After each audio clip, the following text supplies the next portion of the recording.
This case is probably one of the most horrifying and disturbing stories ever to come out of South Korea. A case that rattled the entire nation. People were furious online. Faces of random men were being shared everywhere. Innocent or not, no one cared. The internet was on fire. But behind all this chaos was a story so brutal, so heart-wrenching, that even today, 2 decades later, South Korea hasn't forgotten.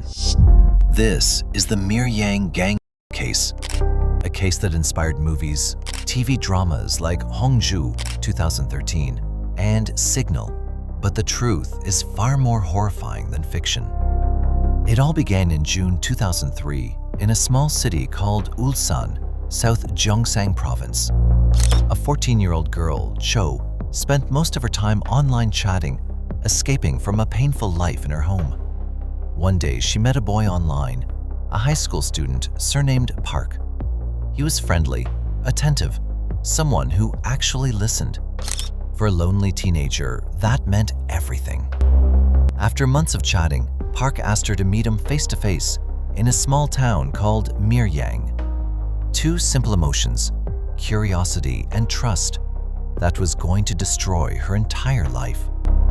She was very excited to meet him, whom she loved so much, without knowing the devil inside him. When she arrived, she didn't know she had walked straight into a trap. Park hit her on the back of the head with an iron pipe. She couldn't understand anything. She blacked out instantly. When she opened her eyes, she wasn't alone. 12 boys were standing around her, members of a local gang known for assaulting and robbing students of that area. But that night, they did something far worse. They dragged the unconscious girl to a nearby motel, locked the door, and began raping her. One by one. They made videos of everything with camcorders, with phones, laughing, mocking, recording every second of her pain. When it was over, they threatened her. If you tell anyone, we'll put these videos online. And that was only the beginning.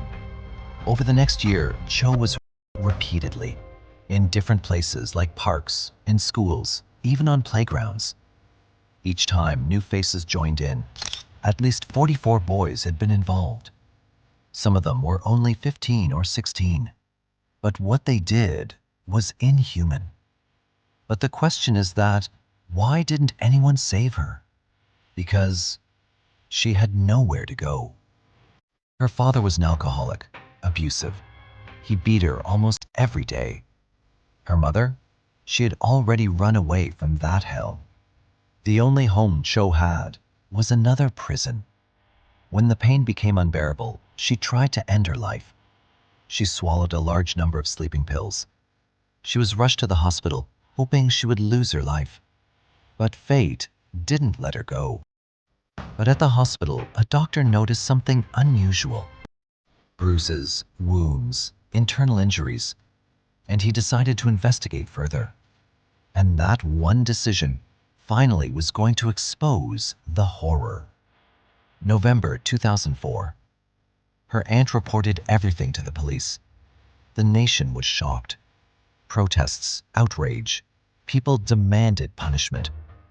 You will be shocked by what happened next. It was even more disgusting than the crime itself. The police, instead of protecting her, they started humiliating her. They told her she had ruined the city's reputation.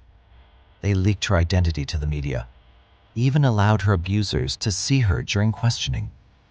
At one point, a male officer even asked her, "Did you seduce those boys?" Imagine, you survive hell, and when you finally seek justice, the very system that should protect you crushes you all over again. She was forced to sit in the same room with a rapist, and here, police ask each one that, "Did you put it inside her?" Or she sat there. Now, here the question is, how much more humiliation can one person take? Her father, the same man who used to beat her, now visited her in the psychiatric ward, but not to comfort her. He came with the perpetrator's parents to make her sign a settlement deal. They offered 50 million won.